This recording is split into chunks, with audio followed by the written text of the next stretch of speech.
Yang kami hormati Sekjen Kemendikbud Ibu Soeharti MA PhD. Yang kami hormati Dr. Nunuk Suryani. Profnya nggak disebut karena katanya aturan baru prof itu hanya untuk yang masih ngajar. Betul gitu Bu ya? Hah? Kemarin saya dengar gitu katanya prof itu tidak boleh, kalau sudah tidak ngajar katanya tidak boleh pakai prof gitu. Ya nggak bisa Prof Johar, jadi Dr. Johar nanti Pak. Oh masih ngajar bisa gitu. Bu Nunu masih ngajar? Masih? Oh, berarti boleh pakai prof. Gitu. Prof Nunu Suryani. Ibu Dr. Kiki Yuliati, yang kami hormati dari Dirjen Vokasi, Prof Nunu tadi dari Dirjen Guru dan Tenaga Pendidikan. Saya nggak tahu nih masih ngajar apa enggak nih. Pak Haris, Abdul Haris, Dirjen Pendidikan Tinggi Riset dan Teknologi. Udahlah, Prof aja lah, udah ya. Kita kan panggilan bukan ngajar nggak ngajar, ini panggilan kesayangan namanya ya. Bapak Dr. Praptono, Sekretaris Direktorat Jenderal Pendidikan Anak Usia Dini, PAUD Dikdasmen ya. Dan Ibu Vivi Andriani, yang paling dirindukan kawan-kawan ini, Ibu Vivi ini. Saya kalau ngelihat wajah Ibu Vivi ini, saya langsung ingat hitung-hitungan aja loh. Pak Saryadi, STMBA, Sekretaris Dirjen Vokasi. Prof Cici Sri Cahyandari, Ses Dirjen Dikti, hadir. Pak Temu Ismail, Ses Dirjen GTK. Pak Adika Ganendra, Kapus Labdik, ini yang bapak-bapak anggota harus kenal dan harus punya nomor HP-nya. Harap disimpan, takutnya segera ganti HP beliau nih. Dan Bapak Wibowo Mukti, Eskom PLT Kapus Datin. Juga terima kasih selamat datang dari Kemendagri yang kami hormati Bapak Suharyanto SPMT, PLH Direktur Sub 4 Ditjen Bina. Apa Pak? Oh, sinkronisasi undang-undang pemerintahan daerah. Urusan pemerintahan daerah. Baik. Pak Suharyanto ya. Bapak Dr. Andes Horas Maurits Panjaitan, PLH Dirjen Bina Keuangan Daerah. Yang mana? Oh, beliau. Oke, baik. Ada telepon dari istri biasa Pak. Gitu, Pak. Saya juga gitu Pak. Kalau sama istri takut Pak. Bapak Nasrun SH, PLH Direktur Fasilitasi Transfer Keuangan, Transfer dan Pembiayaan Utang Daerah Ditjen Keuangan Daerah. Hadir Pak? Oh, kurang sehat badan. Baik. Kami juga mengundang dari Kementerian Keuangan dan Kementerian Bappenas, tapi kami tidak dapat izin dari Komisi 11. Jadi Bu Sekjen sulit sekali mengundang Kementerian Keuangan, ya. Dan dari Bappenas juga kami tidak dapat izin karena mitra Komisi 11. Memang biasanya menjelang rapat-rapat anggaran itu kita susah memanggil yang bersangkutan itu. Baik, terima kasih sekali lagi. Di sini anggota Panja sudah hadir, ada Prof Johar Arifin, ada Pak Nur Purnamasidi, ada Ibu Ledia Hanifa, ada Prof Fahmi, dan juga ada Ibu Eva. Mungkin sebagian lagi nanti akan hadir. Hari ini adalah undangan yang sangat cukup menyenangkan karena pada dasarnya kami telah membuat sebuah panja. Panja ini adalah mengenai pembiayaan pendidikan. Mungkin dari Kemendikbud sudah memahami agenda kita terkait dengan mandatory 20% anggaran pendidikan dan sebarannya di setiap KL yang melaksanakan fungsi pendidikan. Lalu kemudian standar komponen pembiayaan pendidikan di setiap jenjang pada KL yang melaksanakan fungsi pendidikan. Dan ketiga, strategi pembiayaan pendidikan di setiap jenjang pendidikan dalam merespon mahalnya pembiayaan pendidikan. Kemudian pandangan dan masukan mengenai implementasi alokasi anggaran fungsi pendidikan 20% APBN untuk pembiayaan pendidikan dasar, menengah, dan pendidikan tinggi. Kelima, pandangan dan evaluasi implementasi pembiayaan pendidikan dasar, menengah, dan pendidikan tinggi antara lain UKT, BOS, PAUD, BOS, PIP, KIP, BOPTN, dan lain-lain. Apakah dapat disetujui agenda ini? Setuju ya? Baik. Bapak dan Ibu hadirin yang kami hormati, sekilas saja bahwa di dalam Undang-Undang Dasar Negara Republik Indonesia tahun 1945 tersebutlah ya pasal 31 ayat 1 setiap warga negara berhak mendapatkan pendidikan. Dan pasal 31 ayat 4 Undang-Undang Dasar Negara Republik Indonesia tahun 1945 yang mengatur bahwa negara memprioritaskan anggaran pendidikan sekurang-kurangnya 20% dari anggaran pendapatan dan belanja negara, serta dari anggaran pendapatan dan belanja daerah untuk memenuhi kebutuhan pendidikan nasional. Nah, berangkat dari sini, Undang-Undang Dasar adalah sebuah babuan undang-undang yang tentunya tidak bisa kita lewatkan atau benar-benar harus kita laksanakan. Nah, hak untuk mendapatkan pendidikan tidak disebutkan di sini pendidikan dasar, menengah, tapi pendidikan ansih. Dan juga di sini disebutkan 20% APBN dan APBD. Tapi mungkin kita semua tahu 20% APBN itu ada turun ke daerah, jadi 20%-nya daerah. Karena banyak sekali daerah yang mungkin hanya menambah 5%, menambah 2%, atau menambah 7%. Karena kita memahami APBD kadang-kadang di daerah itu 60% itu merupakan belanja pegawai. Sehingga akibatnya yang terjadi alokasi anggaran dari DAU dan DAK dari pusat itulah yang dijadikan 20%-nya APBD. Saya tidak tahu apakah ini baik atau benar, tetapi mungkin perlu kita kaji permasalahan seperti itu. Yang kedua, di dalam mandatori 20% tersebut, kita sudah memahami bahwa dari total APBN kita, maka kurang lebih alokasi pendidikan dalam kurun waktu 5 tahun terakhir 2020 sampai 2024 adalah antara sebesar 575 triliun sampai 665 triliun, 20%-nya. Namun kemarin kami sudah melakukan raker dan Kemendikbud melakukan sebuah paparan dari 20% tersebut atau 665 triliun tersebut yang dikelola oleh Kemendikbud hanyalah kurang lebih 14%-nya atau sekitar pada saat kemarin itu sekitar 90 triliun. Bahkan sekarang sudah turun jadi 83 triliun. Alokasi terbesar adalah transfer keuangan daerah. 50%-nya Pak, sekitar mungkin 300 triliunan. Ditambah ada KL lainnya, kementerian lembaga lainnya yang mengelola pendidikan itu kurang lebih juga sekitar hampir 25 triliunan. 25%-an. Sekitar 25%-an. Ada lagi anggaran BABUN ya Bu ya. Belanja pusat non KL. Nah, pertanyaan kami ketika kita berdiskusi cukup panjang dengan Kemendikbud karena Komisi 11 ini di Komisi 10 ini urusannya selalu soal pendidikan. Ternyata masalah pembiayaan pendidikan ini masih belum tuntas. Masyarakat bertanya apakah 20% tadi sebetulnya mau dikemanakan saja dan digunakan untuk apa saja. Kalau kita lihat dari data angka lama sekolah, kita belum bergerak dari 9 tahun rata-rata. Lalu kemudian kita melihat juga angka partisipasi kasar, SD, SMP, SMA, perguruan tinggi, mungkin sampai SMP kita sudah mulai meningkat, SMA sudah mulai berkurang, perguruan tinggi kita hanya mungkin 33%-an yang menikmati perguruan tinggi. Jadi dari situ saja kita sudah melihat bahwa anggaran pendidikan yang ada di Kementerian Pendidikan ini jauh panggang dari api. Untuk perguruan tinggi saja, boleh dikatakan dari anggaran yang ada sekitar 29 triliun ya.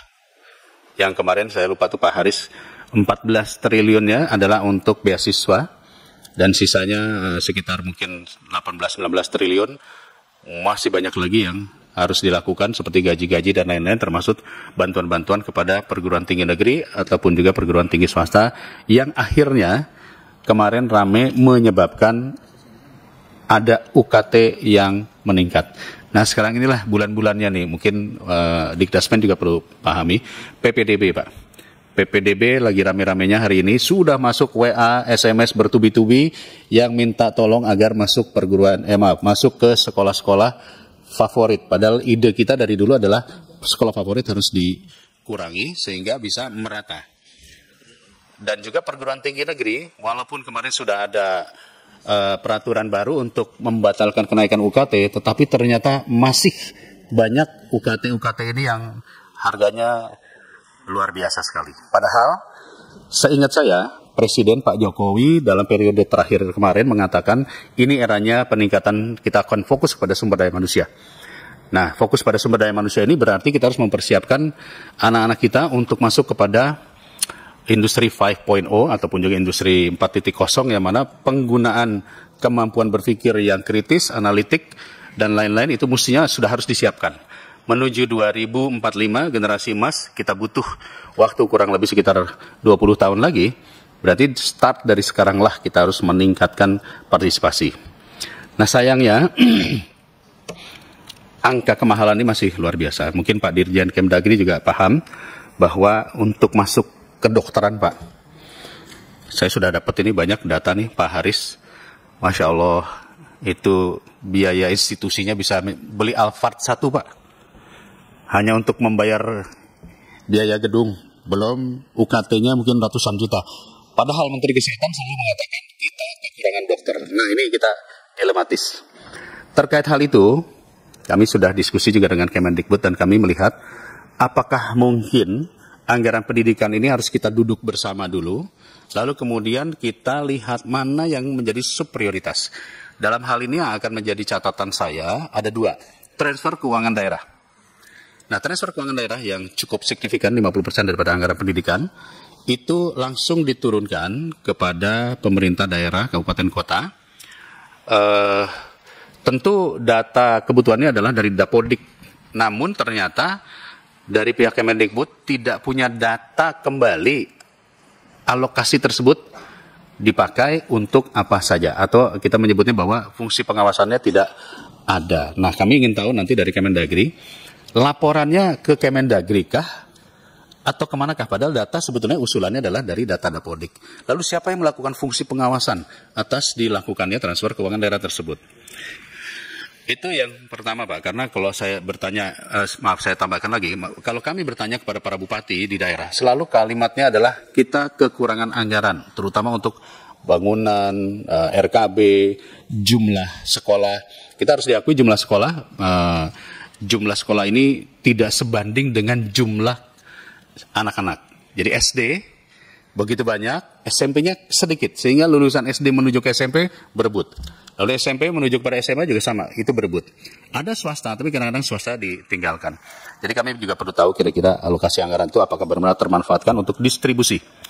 Yang kedua, kami juga ingin tahu mengenai pendidikan yang diselenggarakan oleh kementerian lembaga lainnya.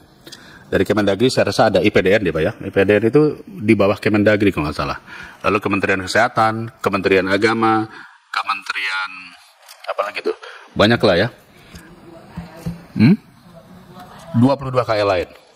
Bahkan ada yang kedinasan-kedinasan yang masuk kuliah dibayar full sampai sampai seragam semuanya dibayar, masuk kedinasan langsung diterima, tapi banyak juga akhirnya tidak keterima.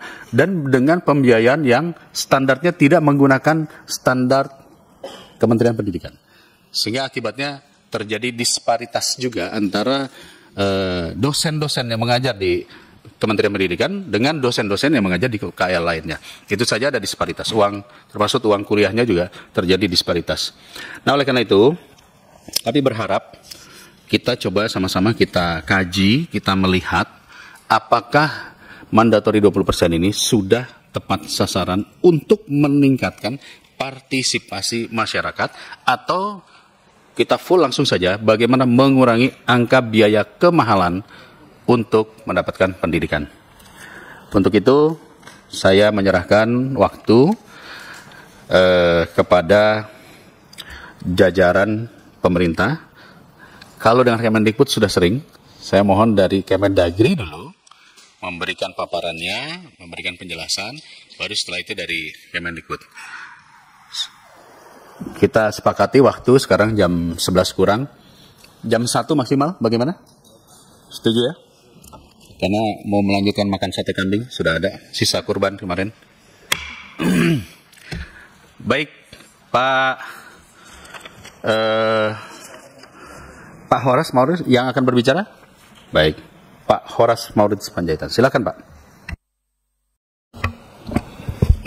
Baik, izin pimpinan, ketua yang kami hormati, Bapak Ibu, yang kami hormati Ibu Sekjen Kemendikbud, dan yang kami hormati para pejabat pimpinan tinggi Madya dan pejabat pimpinan tinggi Pratama, yang kami hormati para anggota DPR RI Komisi 10 dan hadirin sekalian yang berbahagia. Assalamualaikum warahmatullahi wabarakatuh. Salam sejahtera bagi kita sekalian. Om Swastiastu, Namo Buddhaya, salam kebajikan. Izin kami menyampaikan beberapa hal.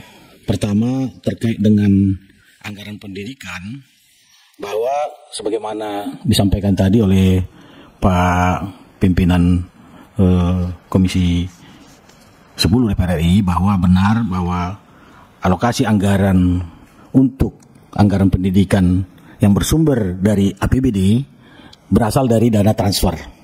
Tapi dana transfernya tentunya untuk dana pengelolaan dana BOS, dana bantuan operasional sekolah, atau yang sekarang kita sebut dengan dana BUSP, dana bantuan operasional satuan pendidikan, dulu namanya dana BOS.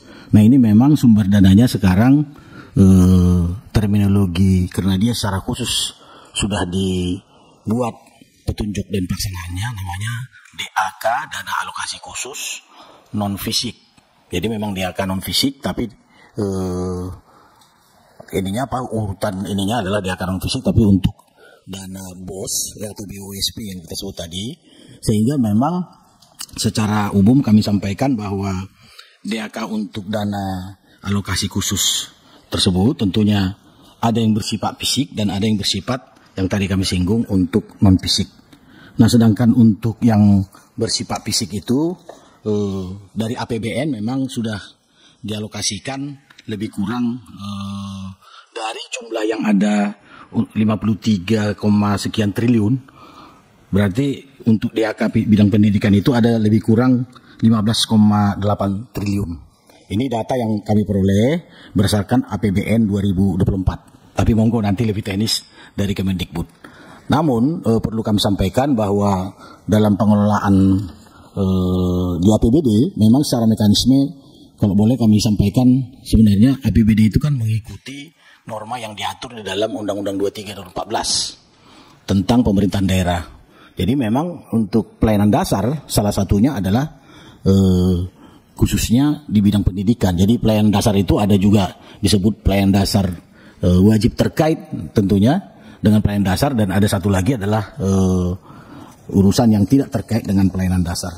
Jadi sedikit kami mengoverview saja, namun untuk anggaran pendidikan yang kami sampaikan 20% dari APBN tadi tentunya memang sudah dialokasikan juga kepada pemerintah daerah, yaitu dari dana DAK yang kami singgung tadi. Memang benar tadi dana transfer untuk DAU yang diarahkan penggunaannya juga dialokasikan dana untuk pendidikan. Jadi kalau boleh kami sampaikan secara ringkas, mungkin ada nanti di slide dipaparkan terkait dengan dana pendidikan ini. Memang khusus untuk pendidikan termasuk juga mulai dari alokasi anggaran untuk PAUD, untuk sekolah dasar, termasuk juga SMP dan juga SMA. Sehingga memang secara umum kami menyampaikan bahwa dalam rangka pengelolaan dananya tentunya juga melalui APBD sudah dialokasikan 20% rata-rata. Nah, kalau kita lihat data, mungkin nanti dimasukkan data pendukungnya yang kami tayangkan ini, ada data 2023 maupun 2024. Mungkin kami awali dari 2023 dulu, bahwa dari dana transfer yang sudah dialokasikan itu, benar yang disampaikan tadi, memang alokasi anggaran yang sudah dialokasikan dari APBN yang dalam bentuk dana transfer tadi, pemerintah daerah sudah mengalokasikan di masing-masing APBD, yaitu provinsi, kabupaten, kota, ya, urusan pendidikan. Ini untuk 2023, tapi ada 2024-nya. 2023 itu 352,15 T. Jadi memang benar seperti tadi disampaikan, sekitar 50% dari alokasi, 20% dari APBN, baik untuk KL maupun untuk transfer ke daerah dalam bentuk nanti alokasinya dialokasikan di APBD masing-masing. Jadi untuk provinsi, kabupaten, kota, secara total tadi kami sekali lagi sampaikan besarnya untuk data realisasi 2023, tapi 2024 nanti akan kami tunjukkan juga, 352,15 triliun.